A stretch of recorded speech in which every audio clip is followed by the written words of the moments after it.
कैसे हैं आप सब लोग। आज की वीडियो बहुत इंटरेस्टिंग होने वाली है और आज की वीडियो में हम डिस्कस करने वाले हैं फंडिंग पिप्स के रूल्स के बारे में कि ओवरऑल फंडिंग पिप्स के क्या रूल्स हैं, कैसे फंडिंग पिप्स का अकाउंट को हम पास कर सकते हैं और कैसे हम प्रॉफर्म अकाउंट को यूज़ करें ताकि हमारा अकाउंट ब्रीच ना हो।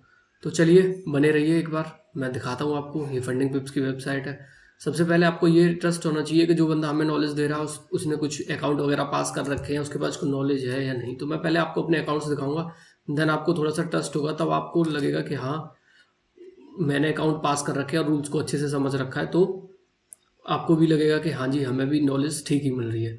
दूसरी चीज़, अगर मेरे चैनल पे आपको ना बिल्कुल जेन्युइन नॉलेज मिलने वाली है, कहीं कुछ भी गलत या कुछ भी झूठ नहीं दिखाया जाएगा, तो आप ना इस चैनल को सब्सक्राइब कर लो, शेयर कर लो और फॉरेक्स मार्केट, इंडियन मार्केट से रिलेटेड अच्छी अच्छी वीडियोस, अच्छी नॉलेज के लिए आप इस हमारी पेज को, फॉरेक्स वर्ल्ड ऑफिशियल को भी सब्सक्राइब कर लो, ताकि आप, और इस चैनल पे ना बहुत जल्दी अभी गिव अवेज भी आने वाले हैं, तो उनके लिए भी आप एलिजिबल तभी रहेंगे जब आप इंस्टाग्राम और टेलीग्राम कम्युनिटी में आप हमारे साथ ऐड हैं। तो चलो शुरू करते हैं फंडिंग पिप्स के रूल्स के बारे में। फंडिंग पिप्स के रूल्स को हम कैसे समझ सकते हैं ताकि हमारा अकाउंट ब्रीच ना हो और हम जल्दी से जल्दी अच्छा प्रॉफिट भी बना पाएँ। तो सबसे पहले मैं आपको अपना डैशबोर्ड दिखा देता हूँ, जहाँ पे मैंने फंडेड फेस, देखो, फेज 2 पास, फेज 1 पास। फेज 1 जो होता है वो स्टूडेंट अकाउंट होता है, उस पर आपको 8% का प्रॉफिट बना के देना होता है, और जिसमें कि मैंने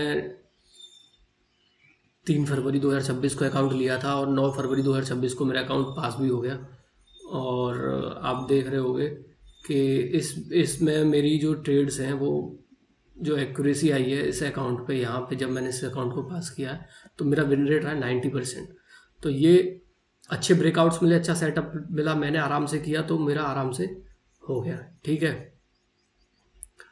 तो अभी इसके जस्ट बाद में मैंने, फिर मुझे मिलता है, फिर मेरा फेज 1 पास होने के बाद मुझे फेज 2 अकाउंट मिलता है, जिसमें मुझे बनाना था 5%। तो इस अकाउंट पे भी मैंने 5% का प्रॉफिट बनाया, और ये मैंने 10 तारीख को स्टार्ट किया एंड 23 फरवरी को मेरा ये अकाउंट पास हो जाता है। तो इस अकाउंट को पास करने से पहले मैंने सारे रूल्स को समझा अच्छे से, सारी फंडिंग पिप्स के क्या रूल्स हैं, कैसे हम ट्रेड को पकड़ सकते हैं, क्या वीकेंड होल्डिंग्स हैं, क्या सारी चीज़ें हैं। तो ये सारी चीज़ें आपको भी पता होनी चाहिए। तो चलो शुरू करते हैं। मैं फंडिंग पिप्स के एफएक्यू को 2 स्टेप, अभी हम इस वीडियो में 2 स्टेप को डिस्कस करने वाले हैं। जैसे ही आप सब लोग, मुझे वीडियो थोड़ा अच्छा लगेगा और मतलब आप सब लोग लाइक सब्सक्राइब करेंगे, तो मैं दूसरा आपकी जो भी डिमांड होगी उससे रिलेटेड भी वीडियो बना के डाल दूंगा, और जिससे आपकी बहुत हेल्प हो पाएगी। ठीक है सर, तो शुरू करते हैं फंडिंग पिप्स के एफएक्यू को। तो जैसे कि दिख रहा होगा, हमने फंडिंग पिप्स की वेबसाइट को ओपन कर लिया है। देन यहाँ पे हम आ गए हैं 2 स्टेप। यहाँ पे आपको जीरो रूल्स खुद भी समझ सकते हैं, आप फंडेड के एफएक्यू को सर्च कर सकते हैं। 1 step, 2 step, 2 step pro, 2 step, आप जो चाहें वो सेलेक्ट करके अपने रूल्स को समझ सकते हैं। लेकिन मैंने 2 स्टेप को अच्छे से समझ रखा, तो मैं बताता हूँ। सबसे पहले तो 2 स्टेप में इनके अकाउंट साइज 5 के, 10 के, 25 के, 50 के, 100 के तक अवेलेबल्स हैं। और जिसमें कि आप जैसे ही आप इनके अकाउंट्स को ले लेते हैं तो आपको मिल जाता है एवेल्यूशन फेज। एवेल्यूशन फेज में पहले आपको स्टूडेंट अकाउंट मिलता है। स्टूडेंट अकाउंट में आप 8% का प्रॉफिट बनाते हैं। दूसरा इनका एक रूल है कि आपको 3 डेज ट्रेडिंग करनी ही करनी है, मिनिमम ट्रेडिंग डेज 3 डेज। इसमें क्या होता है कि आपका चाहे प्रॉफिट हो चाहे लॉस हो, बहुत सारी प्रोफर्म्स क्या करती हैं कि आपको उनको अकाउंट का 0.5%, अकाउंट का 1%, या कुछ ऐसे रूल्स लगाते हैं मिनिमम ट्रेडिंग डेज को काउंट करने के लिए। जैसे गॉड फंडेड में है ये रूल, ब्लूबेरी में ये रूल है, और कई सारी प्रोफर्म्स में है। लेकिन फंडिंग पिप्स का ये अच्छा है कि आपको सिर्फ, चाहे आपका प्रॉफिट है चाहे आपका लॉस है, आपको 3 डेज ही ट्रेडिंग करना है। सेकंड जो आपका इनका सेकंड फेज अकाउंट मिलता है, उसमें भी सिर्फ यही है, 5% का आपको प्रॉफिट बनाना। अगर 10 के का अकाउंट है तो आपको उसमें 5% का $500 का प्रॉफिट बनाना है, और 3 डेज आपके काउंट होने चाहिए। चाहे वो आप एक दिन में बना दो, सिंगल ट्रेड में बना दो, या फिर 2 दिन में बना दो, या 3 दिन में बना दो, या 10 दिन में बना दो, लेकिन कम से कम 3 डेज में, चाहे आपका प्रॉफिट हुआ है चाहे आपका लॉस हुआ है, आपको ये करना ही पड़ेगा। ठीक है, दूसरा समझ लेते हैं। दूसरा है इनका inactivity rules. Close at least 1 trade every 30 days. अगर आपने 30 डेज तक कोई भी ट्रेड नहीं करी है तो आपका अकाउंट ब्रीच हो जाएगा। दूसरा, न्यूज़ ट्रेडिंग अलाउडेड है, न्यूज़ ट्रेडिंग कर सकते हैं इसमें आप, लेकिन रेड फोल्डर न्यूज़ नहीं कर सकते। कुछ चीज़ें प्रोफॉर्म्स हिडन रखती हैं, रेड फोल्डर न्यूज़ पे कभी कभी अकाउंट उड़ा भी देते हैं। ओवरनाइट एंड वीकेंड होल्ड कर सकते हैं, आप चाहें तो 1 वीक होल्ड कर सकते हैं, उसमें कोई प्रॉब्लम नहीं है। थोड़े से उसके एक्स्ट्रा चार्जेस लग जाते हैं, ट्रेड अच्छी होती है तो कोई इशू नहीं। ओवरनाइट भी होल्ड कर सकते हैं, डे होल्डिंग भी है।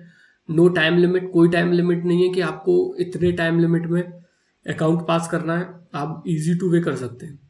सेकंड, आपको दिख ही रहा हुआ है कोई भी इसमें टाइम लिमिट नहीं है, तो आप अपना आराम से 1 महीने, 2 महीने, 3 महीने, 4 महीने, 6 महीने में अपने अकाउंट्स को धीरे धीरे पास कर सकते हैं। बस आपकी हर महीने एक ट्रेड पंच हो जानी चाहिए, at least 0.01 lots for minimum days. इतना ये वाला लॉट साइज आपको खोलना ही खोलना पड़ेगा मिनिमम ट्रेडिंग डेज के लिए, क्योंकि गोल्ड का ये सबसे छोटा लॉट साइज है या, तो इतना आपको ओपन करना ही पड़ेगा। उसके बाद जैसे ही आपका ये अकाउंट पास हो जाता है, आपको पास होने के बाद आपको पता चल जाएगा, आपके पास मेल आ जाती है कंफर्मेशन। देन आप केवाईसी करते हैं। केवाईसी में आपको जेन्युइन डॉक्यूमेंट्स के साथ करनी होती है, आधार कार्ड वगैरह के साथ, पीवीसी वाला हो तो बेटर है। उसके बाद आप कॉन्ट्रैक्ट साइन करते हैं। कॉन्ट्रैक्ट साइन करने के बाद आपको ये मास्टर अकाउंट अलाउड कर देते हैं। मास्टर अकाउंट में आपको कुछ रूल्स हैं जिनको ध्यान से समझना पड़ेगा। मास्टर अकाउंट्स में सबसे पहले अगर आपको रिवॉर्ड चाहिए, देखो यार, follow these rules to get rewarded on your master account. Maximum daily loss 5%, इन्होंने ये दिखा रखा है। अगर आपका लॉस 5% से ज़्यादा हो जाता है इन अ सिंगल डे, तो आपका अकाउंट ब्रीच कर दिया जाएगा।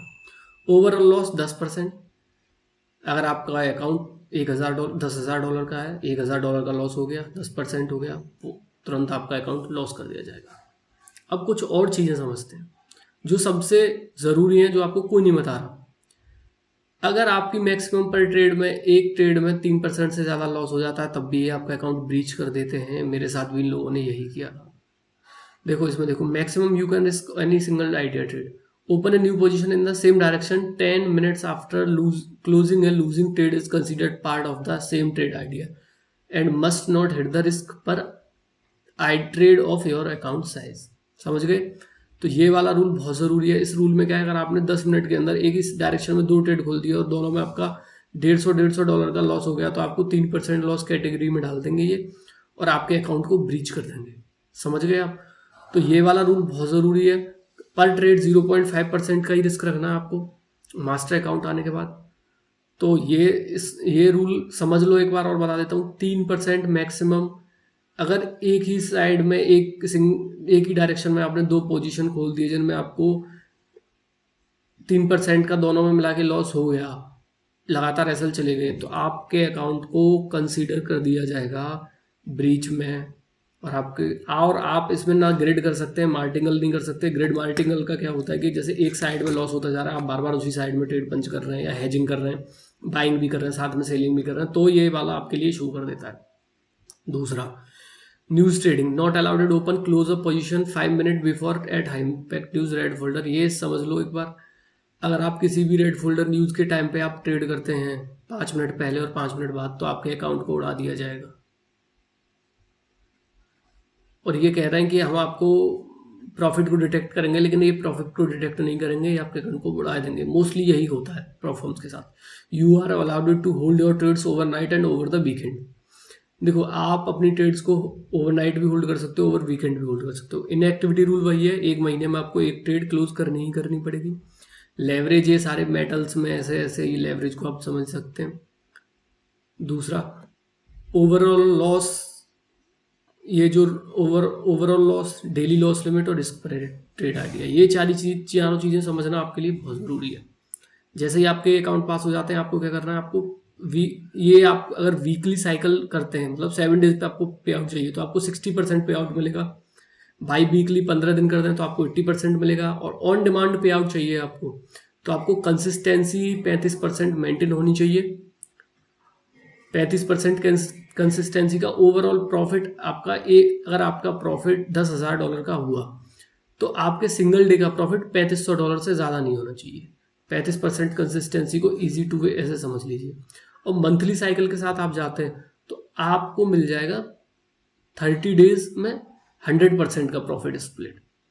तो सिंपल सा ये समझ लो। और मैं कहूँगा आपसे, आप बिगिनर हैं तो आप क्या करें, आप मंथली साइकिल के साथ जाएं या वीकली साइकिल के साथ, बाई वीकली के साथ जाएं। 80% और ये 90% और 60% को तो क्रैक करना बहुत टफ होता है, इसीलिए आप इन दोनों के साथ जाएं। और आपको वीडियो अच्छी लगे तो बिल्कुल शेयर कर दो, लाइक कर दो, सब्सक्राइब कर दो। और बिल्कुल जेन्युइन नॉलेज चाहिए ना, बिल्कुल जेन्युइन बेसिक टू एडवांस चाहिए, सारी नॉलेज मैं देने वाला हूँ आपको। अभी यार रिस्क रिवॉर्ड रेशियो की वीडियो भी दूंगा, स्ट्रेटेजीज की भी वीडियो भी दूंगा, गिव अवे भी करने वाला हूँ। तो आप सब लोग चैनल को सब्सक्राइब कर दें, लाइक कर दें। और सुनो, ये कम्युनिटी, यहाँ पे इनकी कम्युनिटी भी है, चाहे तो आप इनको भी ज्वाइन कर सकते हैं। डिस्कॉर्ड पे भी कस्टमर सपोर्ट फंडिंग टिप्स का ओवरऑल अच्छा ही है, यहाँ इसे सब्सक्राइब कर सकते हैं। और MT5 भी कर सकते हैं, और इनका एक नया है सी ट्रेडर, उसे भी कर सकते हैं। ठीक है, तो आप सब लोग को अगर ठीक लगे तो आप फंडिंग पिप्स के साथ जा सकते हैं। और मैं कोई लिंक या कुछ भी प्रमोट नहीं करता। आपको अगर अच्छा लग रहा है, आपको समझ में आए, रूल्स समझ आ रहे हैं, आपको लग रहा है कर ले जाएंगे, तो आप जरूर फंडिंग पिप्स के साथ जाइए। और मैं कहता हूँ बिगनर्स के लिए बहुत अच्छा है कि 5 के 10 के अकाउंट लेके प्रैक्टिस भी कर सकते हैं और पास भी कर सकते हैं इसे। ठीक है, तो वीडियो को सब्सक्राइब कर दें, लाइक कर दें। Thank you.